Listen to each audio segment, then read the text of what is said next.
ಇರಾನ್ನಲ್ಲಿ Khamenei ಹತ್ಯೆ ಆಯಿತು. ಆ ಖಮೇನಿ ಹತ್ಯೆಯನ್ನ ಖಂಡಿಸಿ ಭಾರತದಲ್ಲಿ ಬೆಂಗಳೂರಿನಲ್ಲೂ ಕೂಡ ಈ ಮೆರವಣಿಗೆಯನ್ನ ಮಾಡಿದ್ರು, ಪ್ರತಿಭಟನೆಯನ್ನ ಮಾಡಿದ್ರು. ಈ ಪ್ರತಿಭಟನೆಯನ್ನ ಏನ್ ಮಾಡಿದ್ರಲ್ವಾ, ಇದರ ವಿರುದ್ಧ ಈಗ ಒಂದಷ್ಟು ಆಕ್ರೋಶಗಳು ಕೇಳಿ ಬರ್ತಾ ಇದೆ. ಸರ್ವಾಧಿಕಾರಿ ಖಮೇನಿ ಹತ್ಯೆಯನ್ನ ಖಂಡಿಸಿ ಬೆಂಗಳೂರಿನಲ್ಲಿ ಪ್ರತಿಭಟನೆ. ಕಾಂಗ್ರೆಸ್ ಶಾಸಕ ಹ್ಯಾರಿಸ್ ನೇತೃತ್ವದಲ್ಲಿ ಹೋರಾಟವನ್ನ ಮಾಡಲಾಯಿತು. ಆ ಹೋರಾಟಕ್ಕೆ ಈಗ ವಿರೋಧಗಳು ವ್ಯಕ್ತವಾಗ್ತಾ ಇದೆ. ಸುಪ್ರೀಂ ಕೋರ್ಟ್ ಆದೇಶವನ್ನು ಲೆಕ್ಕಿಸದೆ ಈ ಹೋರಾಟವನ್ನ ಮಾಡಿದ್ದಾರೆ ಅಂತ ವಿರೋಧವನ್ನ ವ್ಯಕ್ತಪಡಿಸ್ತಾ ಇದ್ದಾರೆ. ಶಾಸಕರ ವಿರುದ್ಧ ಕ್ರಮ ಆಗಬೇಕು ಅಂತ ಹಿಂದೂ ಮುಖಂಡ ತೇಜಸ್ ಗೌಡ ಈಗ ಆಗ್ರಹವನ್ನ ಮಾಡ್ತಾ ಇದ್ದಾರೆ. ಪ್ರತಿಭಟನಾ ಮೆರವಣಿಗೆಯನ್ನ ಯಾರು ಮಾಡಿದ್ರು ಅವರ ವಿರುದ್ಧ ಪ್ರಕರಣ ದಾಖಲಾಗಬೇಕು, ಜೊತೆಗೆ ಹೋರಾಟದಲ್ಲಿ ಶಾಸಕರು ಭಾಗಿಯಾಗಿದ್ರು, ಅವರ ವಿರುದ್ಧವೂ ಕ್ರಮ ಆಗಬೇಕು ಅಂತ ಪಟ್ಟು ಹಿಡಿದಿದ್ದಾರೆ ಈಗ ತೇಜಸ್ ಗೌಡ. ಅದಷ್ಟೇ ಅಲ್ಲ, ಈ ಮೆರವಣಿಗೆಗೆ ಭದ್ರತೆಯನ್ನ ನೀಡಿದಂತ ಅಶೋಕನಗರ ಪೊಲೀಸರ ನಡೆಗೂ ಕೂಡ ಭಾರಿ ವಿರೋಧ ವ್ಯಕ್ತವಾಗ್ತಾ ಇದೆ. ಭಾನುವಾರ ಸಂಜೆ 6 ಗಂಟೆ ಸಂದರ್ಭದಲ್ಲಿ ಶಾಂತಿನಗರ ವಿಧಾನಸಭಾ ಕ್ಷೇತ್ರದ ಶಾಸಕರಾದಂಥ ಮಾನ್ಯ ಎನ್.ಎ. ಹ್ಯಾರಿಸ್ ಅವರ ನೇತೃತ್ವದಲ್ಲಿ ಸಾವಿರಾರು ಜನ ಬೀದಿಗಿಳಿದು ಘೋಷಣೆ ಕೂಗುತ್ತಾ ಪ್ರತಿಭಟನೆ ಮಾಡಿದ್ದಾರೆ. ಪ್ರತಿಭಟನೆ ಆಗಿರುವಂತದ್ದು ಅಶೋಕ್ ನಗರ ಪೊಲೀಸ್ ಸ್ಟೇಷನ್ ವ್ಯಾಪ್ತಿಯಲ್ಲಿ ಪ್ರತಿಭಟನೆ ಆಗಿದೆ. ಹೈಕೋರ್ಟಿನ ಆದೇಶ ತುಂಬಾ ಸ್ಪಷ್ಟವಾಗಿದೆ. ಯಾವುದೇ ರೀತಿಯಾದಂತಹ ಪ್ರತಿಭಟನೆ ಆಗಿರ್ಬೋದು, ಪ್ರೊಸೆಷನ್ ಮೆರವಣಿಗೆ ಏನೇ ಆಗಿದ್ರು ಸಹ ನಮ್ಮ ಬೆಂಗಳೂರಿನ ಸ್ವಾತಂತ್ರ್ಯ ಉದ್ಯಾನವನ ಅಂದ್ರೆ ಫ್ರೀಡಂ ಪಾರ್ಕ್ ಅಲ್ಲಿ ಮಾತ್ರ ತಾವು ಮಾಡಬೇಕು ಅಂತ ಹೈಕೋರ್ಟ್ ತುಂಬಾ ಸ್ಪಷ್ಟವಾಗಿ ಆದೇಶ ಹೊರಡಿಸಿದೆ. ಈ ಆದೇಶವಿದ್ದರೂ ಸಹ ಶಾಂತಿನಗರ ವಿಧಾನಸಭಾ ಕ್ಷೇತ್ರದ ಶಾಸಕರು ಸಾವಿರಾರು ಜನರ ಒಗ್ಗೂಡಿ ಇರಾನಿನ ಸರ್ವಾಧಿಕಾರಿ ಸರ್ವೋಚ್ಚ ನ್ಯಾಯಕ ಅವರ ಹತ್ಯೆಯನ್ನು ಖಂಡಿಸಿ ಪ್ರತಿಭಟನೆ ಮಾಡ್ತಾರೆ. ಅಲ್ಲೇ ಇದ್ದಂತ ಅಶೋಕ್ ನಗರ ಠಾಣೆಯ ಠಾಣಾಧಿಕಾರಿಗಳು ಈ ಪ್ರತಿಭಟನೆ ತಡೆಯೋದಕ್ಕೆ ಹೋಗೋದಿಲ್ಲ. ನಾನು ಆ ಠಾಣಾಧಿಕಾರಿಗಳನ್ನ ಇದರ ಬಗ್ಗೆ ಪ್ರಶ್ನೆ ಮಾಡಿದಾಗ ಹೈಕೋರ್ಟಿನ ಆದೇಶ ಇದೆ, ತಾವು ಪ್ರತಿಭಟನೆ ತಡಿಬೇಕು, ಪ್ರತಿಭಟನೆ ಮಾಡಿದವ್ರ ಮೇಲೆ ನೀವು ಪ್ರಕರಣ ದಾಖಲು ಮಾಡಬೇಕು ಅಂತಂದ್ರೆ ನನ್ನ ಮೇಲೇನೆ ಏರು ಧ್ವನಿಯಲ್ಲಿ ನೀನ್ ಯಾರು ಇದನ್ನ ಕೇಳೋದಿಕ್ಕೆ, ನಿಂಗೂ ಇದಕ್ಕೂ ಏನ್ ಸಂಬಂಧ ಅಂತ ಉಡಾಫೆಯಿಂದ ದರ್ಪದಿಂದ ಮಾತನಾಡಿದ್ದಾರೆ. ನಿನ್ನೆ ಮಾಧ್ಯಮರ ಪ್ರಶ್ನೆಗೆ ಗೃಹ ಮಂತ್ರಿಗಳು ಸಹ ತುಂಬಾ ಸ್ಪಷ್ಟವಾಗಿ ಉತ್ತರ ಕೊಟ್ಟಿದ್ದಾರೆ. ಯಾರ ಪ್ರತಿಭಟನೆ ಮಾಡಿದ್ರು ಪ್ರಕರಣ ದಾಖಲು ಮಾಡಕ್ಕೆ ಹೇಳ್ತೀನಿ ಅಂತ. ಆದ್ರೆ ಕಾನೂನು ಪಾಲನೆ ಮಾಡಬೇಕಾಗಿರುವಂತವ್ರನ್ನ, ಹೈಕೋರ್ಟಿನ ಆದೇಶವನ್ನ ಯಥಾವತ್ತಾಗಿ ಪಾಲನೆ ಮಾಡಬೇಕಾಗಿರುವಂತವ್ರನ್ನ ಪ್ರತಿಭಟನೆ ಮಾಡಕ್ಕೆ ಬಿಡಬಾರ್ದಾಗಿರುವಂತ ಪರಿಸ್ಥಿತಿಯಲ್ಲಿ ಅಶೋಕ್ ನಗರ ಠಾಣಾಧಿಕಾರಿಯವರು ಅಲ್ಲೇ ಇದ್ದಂತ ಸಂದರ್ಭದಲ್ಲಿ ಪ್ರತಿಭಟನೆ ಮಾಡಿದ್ದಾರೆ. ಅವ್ರ ಮೇಲೆ ಏನ್ ಕ್ರಮ ಆಗಿದೆ, ಏನಕ್ಕೆ ಇನ್ನವರೆಗೂ ಅವರು ಪ್ರತಿಭಟನೆ ಮಾಡಿರೋ ವಿರುದ್ಧ ಪ್ರಕರಣ ದಾಖಲು ಮಾಡಿಲ್ಲ? ಫಸ್ಟ್ ಆಫ್ ಆಲ್ ಪ್ರತಿಭಟನೆ ಮಾಡಿದಕ್ಕೆ ಅವಕಾಶ ಕೊಟ್ಟಿದ್ದಂತೂ ಏನಕ್ಕೆ? ಇದನ್ನು ಸ್ಪಷ್ಟವಾಗಿ ಕರ್ತವ್ಯ ಲೋಪ ಎದ್ದು ಕಾಣ್ತಿದೆ, ಮತ್ತೆ ಬೇಜವಾಬ್ದಾರಿತನ ಎದ್ದು ಕಾಣ್ತಿದೆ. ನಾನು ಪ್ರಶ್ನೆ ಮಾಡಿದ್ರು ಸಹ ನನ್ನ ಮೇಲೆ ದರ್ಪದಿಂದ ವರ್ತಿಸಿದ್ದಾರೆ. ಅಂದ್ರೆ ಹೈಕೋರ್ಟ್ನಲ್ಲಿ ಖಮೇನಿ ಹತ್ಯೆ ಆಯಿತು. ಆ ಖಮೇನಿ ಹತ್ಯೆಯನ್ನ ಖಂಡಿಸಿ ಭಾರತದಲ್ಲಿ ಬೆಂಗಳೂರಿನಲ್ಲೂ ಕೂಡ ಈ ಮೆರವಣಿಗೆಯನ್ನ ಮಾಡಿದ್ರು, ಪ್ರತಿಭಟನೆಯನ್ನ ಮಾಡಿದ್ರು. ಈ ಪ್ರತಿಭಟನೆಯನ್ನ ಏನ್ ಮಾಡಿದ್ರಲ್ವಾ, ಇದರ ವಿರುದ್ಧ ಈಗ ಒಂದಷ್ಟು ಆಕ್ರೋಶಗಳು ಕೇಳಿ ಬರ್ತಾ ಇದೆ. ಸರ್ವಾಧಿಕಾರಿ ಖಮೇನಿ ಹತ್ಯೆಯನ್ನ ಖಂಡಿಸಿ ಬೆಂಗಳೂರಿನಲ್ಲಿ ಪ್ರತಿಭಟನೆ. ಕಾಂಗ್ರೆಸ್ ಶಾಸಕ ಹ್ಯಾರಿಸ್ ನೇತೃತ್ವದಲ್ಲಿ ಹೋರಾಟವನ್ನ ಮಾಡಲಾಯಿತು. ಆ ಹೋರಾಟಕ್ಕೆ ಈಗ ವಿರೋಧಗಳು ವ್ಯಕ್ತವಾಗ್ತಾ ಇದೆ. ಸುಪ್ರೀಂ ಕೋರ್ಟ್ ಆದೇಶವನ್ನು ಲೆಕ್ಕಿಸದೆ ಈ ಹೋರಾಟವನ್ನ ಮಾಡಿದ್ದಾರೆ ಅಂತ ವಿರೋಧವನ್ನ ವ್ಯಕ್ತಪಡಿಸ್ತಾ ಇದ್ದಾರೆ. ಶಾಸಕರ ವಿರುದ್ಧ ಕ್ರಮ ಆಗಬೇಕು ಅಂತ ಹಿಂದೂ ಮುಖಂಡ ತೇಜಸ್ ಗೌಡ ಈಗ ಆಗ್ರಹವನ್ನ ಮಾಡ್ತಾ ಇದ್ದಾರೆ.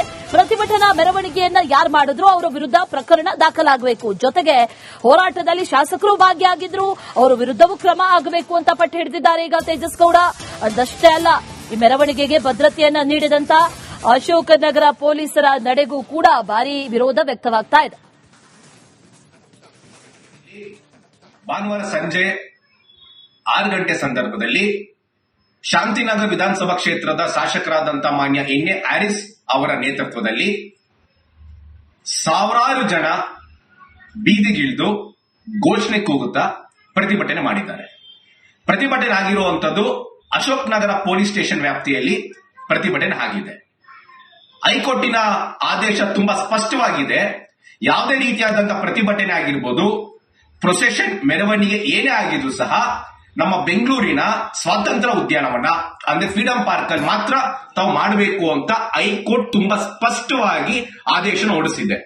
ಈ ಆದೇಶವಿದ್ದರೂ ಸಹ ಶಾಂತಿನಗರ ವಿಧಾನಸಭಾ ಕ್ಷೇತ್ರದ ಶಾಸಕರು ಸಾವಿರಾರು ಜನರ ಒಗ್ಗೂಡಿ ಇರಾನಿನ ಸರ್ವಾಧಿಕಾರಿ ಸರ್ವೋಚ್ಚ ನಾಯಕ ಅವರ ಹತ್ಯೆಯನ್ನು ಖಂಡಿಸಿ ಪ್ರತಿಭಟನೆ ಮಾಡ್ತಾರೆ. ಅಲ್ಲೇ ಇದ್ದಂತ ಅಶೋಕ್ ನಗರ ಠಾಣಾಧಿಕಾರಿಗಳು ಈ ಪ್ರತಿಭಟನೆ ತಡೆಯೋದಕ್ಕೆ ಹೋಗೋದಿಲ್ಲ. ನಾನು ಆ ಠಾಣಾಧಿಕಾರಿಗಳನ್ನ ಇದರ ಬಗ್ಗೆ ಪ್ರಶ್ನೆ ಮಾಡಿದಾಗ ಹೈಕೋರ್ಟಿನ ಆದೇಶ ಇದೆ, ತಾವು ಪ್ರತಿಭಟನೆ ತಡಿಬೇಕು, ಪ್ರತಿಭಟನೆ ಮಾಡಿದವ್ರ ಮೇಲೆ ನೀವು ಪ್ರಕರಣ ದಾಖಲು ಮಾಡಬೇಕು ಅಂತಂದ್ರೆ ನನ್ನ ಮೇಲೇನೆ ಏರು ಧ್ವನಿಯಲ್ಲಿ ನೀನ್ ಯಾರು ಇದನ್ನ ಕೇಳೋದಿಕ್ಕೆ, ನಿನ್ಗೂ ಇದಕ್ಕೂ ಏನ್ ಸಂಬಂಧ ಅಂತ ಉಡಾಫೆಯಿಂದ ದರ್ಪದಿಂದ ಮಾತನಾಡಿದ್ದಾರೆ.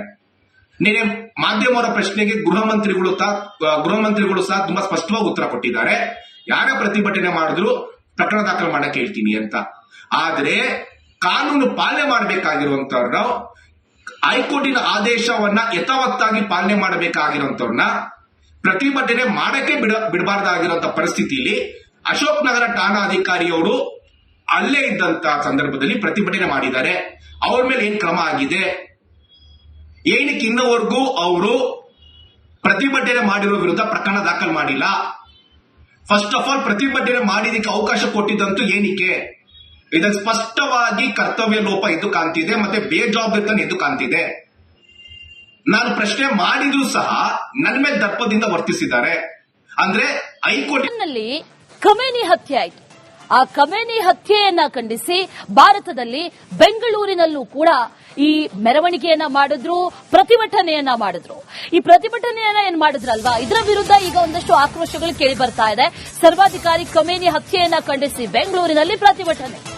ಕಾಂಗ್ರೆಸ್ ಶಾಸಕ ಹ್ಯಾರಿಸ್ ನೇತೃತ್ವದಲ್ಲಿ ಹೋರಾಟವನ್ನ ಮಾಡಲಾಯಿತು. ಆ ಹೋರಾಟಕ್ಕೆ ಈಗ ವಿರೋಧಗಳು ವ್ಯಕ್ತವಾಗ್ತಾ ಇದೆ. ಸುಪ್ರೀಂ ಕೋರ್ಟ್ ಆದೇಶವನ್ನು ಲೆಕ್ಕಿಸದೆ ಈ ಹೋರಾಟವನ್ನ ಮಾಡಿದ್ದಾರೆ ಅಂತ ವಿರೋಧವನ್ನ ವ್ಯಕ್ತಪಡಿಸ್ತಾ ಇದ್ದಾರೆ. ಶಾಸಕರ ವಿರುದ್ಧ ಕ್ರಮ ಆಗಬೇಕು ಅಂತ ಹಿಂದೂ ಮುಖಂಡ ತೇಜಸ್ ಗೌಡ ಈಗ ಆಗ್ರಹವನ್ನ ಮಾಡ್ತಾ ಇದ್ದಾರೆ.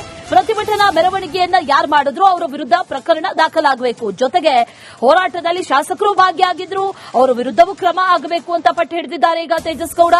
ಅದಷ್ಟೇ ಅಲ್ಲ, ಈ ಮೆರವಣಿಗೆಗೆ ಭದ್ರತೆಯನ್ನ ನೀಡಿದಂತ ಅಶೋಕನಗರ ಪೊಲೀಸರ ನಡೆಗೂ ಕೂಡ ಭಾರೀ ವಿರೋಧ ವ್ಯಕ್ತವಾಗ್ತಾ ಇದೆ. ಭಾನುವಾರ ಸಂಜೆ 6 ಗಂಟೆ ಸಂದರ್ಭದಲ್ಲಿ ಶಾಂತಿನಗರ ವಿಧಾನಸಭಾ ಕ್ಷೇತ್ರದ ಶಾಸಕರಾದಂತಹ ಮಾನ್ಯ ಎನ್.ಎ. ಹ್ಯಾರಿಸ್ ಅವರ ನೇತೃತ್ವದಲ್ಲಿ ಸಾವಿರಾರು ಜನ ಬೀದಿಗಿಳಿದು ಘೋಷಣೆ ಕೂಗುತ್ತಾ ಪ್ರತಿಭಟನೆ ಮಾಡಿದ್ದಾರೆ. ಪ್ರತಿಭಟನೆ ಆಗಿರುವಂತದ್ದು ಅಶೋಕ್ ನಗರ ಪೊಲೀಸ್ ಸ್ಟೇಷನ್ ವ್ಯಾಪ್ತಿಯಲ್ಲಿ ಪ್ರತಿಭಟನೆ ಆಗಿದೆ. ಹೈಕೋರ್ಟಿನ ಆದೇಶ ತುಂಬಾ ಸ್ಪಷ್ಟವಾಗಿದೆ. ಯಾವುದೇ ರೀತಿಯಾದಂತಹ ಪ್ರತಿಭಟನೆ ಆಗಿರ್ಬೋದು, ಪ್ರೊಸೆಷನ್, ಮೆರವಣಿಗೆ ಏನೇ ಆಗಿದ್ರು ಸಹ ನಮ್ಮ ಬೆಂಗಳೂರಿನ ಸ್ವಾತಂತ್ರ್ಯ ಉದ್ಯಾನವನ ಅಂದ್ರೆ ಫ್ರೀಡಂ ಪಾರ್ಕ್ ಅಲ್ಲಿ ಮಾತ್ರ ತಾವು ಮಾಡಬೇಕು ಅಂತ ಹೈಕೋರ್ಟ್ ತುಂಬಾ ಸ್ಪಷ್ಟವಾಗಿ ಆದೇಶ ಹೊರಡಿಸಿದೆ. ಈ ಆದೇಶವಿದ್ದರೂ ಸಹ ಶಾಂತಿನಗರ ವಿಧಾನಸಭಾ ಕ್ಷೇತ್ರದ ಶಾಸಕರು ಸಾವಿರಾರು ಜನರ ಒಗ್ಗೂಡಿ ಇರಾನಿನ ಸರ್ವಾಧಿಕಾರಿ ಸರ್ವೋಚ್ಚ ನಾಯಕ ಅವರ ಹತ್ಯೆಯನ್ನು ಖಂಡಿಸಿ ಪ್ರತಿಭಟನೆ ಮಾಡ್ತಾರೆ. ಅಲ್ಲೇ ಇದ್ದಂತ ಅಶೋಕ್ ನಗರ ಠಾಣಾಧಿಕಾರಿಗಳು ಈ ಪ್ರತಿಭಟನೆ ತಡೆಯೋದಕ್ಕೆ ಹೋಗೋದಿಲ್ಲ. ನಾನು ಆ ಠಾಣಾಧಿಕಾರಿಗಳನ್ನ ಇದರ ಬಗ್ಗೆ ಪ್ರಶ್ನೆ ಮಾಡಿದಾಗ ಹೈಕೋರ್ಟಿನ ಆದೇಶ ಇದೆ, ತಾವು ಪ್ರತಿಭಟನೆ ತಡಿಬೇಕು, ಪ್ರತಿಭಟನೆ ಮಾಡಿದವ್ರ ಮೇಲೆ ನೀವು ಪ್ರಕರಣ ದಾಖಲು ಮಾಡಬೇಕು ಅಂತಂದ್ರೆ ನನ್ನ ಮೇಲೇನೆ ಏರು ಧ್ವನಿಯಲ್ಲಿ ನೀನ್ ಯಾರು ಇದನ್ನ ಕೇಳೋದಿಕ್ಕೆ, ನಿನ್ಗೂ ಇದಕ್ಕೂ ಏನ್ ಸಂಬಂಧ ಅಂತ ಉಡಾಫೆಯಿಂದ ದರ್ಪದಿಂದ ಮಾತನಾಡಿದ್ದಾರೆ. ನಿನ್ನೆ ಮಾಧ್ಯಮರ ಪ್ರಶ್ನೆಗೆ ಗೃಹ ಮಂತ್ರಿಗಳು ಸಹ ತುಂಬಾ ಸ್ಪಷ್ಟವಾಗಿ ಉತ್ತರ ಕೊಟ್ಟಿದ್ದಾರೆ. ಯಾರೇ ಪ್ರತಿಭಟನೆ ಮಾಡಿದ್ರು ಪ್ರಕರಣ ದಾಖಲು ಮಾಡಕ್ಕೆ ಹೇಳ್ತೀನಿ ಅಂತ. ಆದ್ರೆ ಕಾನೂನು ಪಾಲನೆ ಮಾಡಬೇಕಾಗಿರುವಂತವ್ರನ್ನ, ಹೈಕೋರ್ಟಿನ ಆದೇಶವನ್ನ ಯಥಾವತ್ತಾಗಿ ಪಾಲನೆ ಮಾಡಬೇಕಾಗಿರುವಂತವ್ರನ್ನ ಪ್ರತಿಭಟನೆ ಮಾಡಕ್ಕೆ ಬಿಡಬಾರ್ದಾಗಿರುವಂತ ಪರಿಸ್ಥಿತಿಯಲ್ಲಿ ಅಶೋಕ್ ನಗರ ಠಾಣಾಧಿಕಾರಿಯವರು ಅಲ್ಲೇ ಇದ್ದಂತ ಸಂದರ್ಭದಲ್ಲಿ ಪ್ರತಿಭಟನೆ ಮಾಡಿದ್ದಾರೆ. ಅವ್ರ ಮೇಲೆ ಏನ್ ಕ್ರಮ ಆಗಿದೆ, ಏನಕ್ಕೆ ಇನ್ನವರೆಗೂ ಅವರು ಪ್ರತಿಭಟನೆ ಮಾಡಿರೋ ವಿರುದ್ಧ ಪ್ರಕರಣ ದಾಖಲು ಮಾಡಿಲ್ಲ? ಫಸ್ಟ್ ಆಫ್ ಆಲ್ ಪ್ರತಿಭಟನೆ ಮಾಡಿದಕ್ಕೆ ಅವಕಾಶ ಕೊಟ್ಟಿದ್ದಂತೂ ಏನಕ್ಕೆ? ಇದನ್ನು ಸ್ಪಷ್ಟವಾಗಿ ಕರ್ತವ್ಯ ಲೋಪ ಎದ್ದು ಕಾಣ್ತಿದೆ, ಮತ್ತೆ ಬೇಜವಾಬ್ದಾರಿತನ ಎದ್ದು ಕಾಣ್ತಿದೆ. ನಾನು ಪ್ರಶ್ನೆ ಮಾಡಿದ್ರು ಸಹ ನನ್ನ ಮೇಲೆ ದರ್ಪದಿಂದ ವರ್ತಿಸಿದ್ದಾರೆ. ಅಂದ್ರೆ ಹೈಕೋರ್ಟ್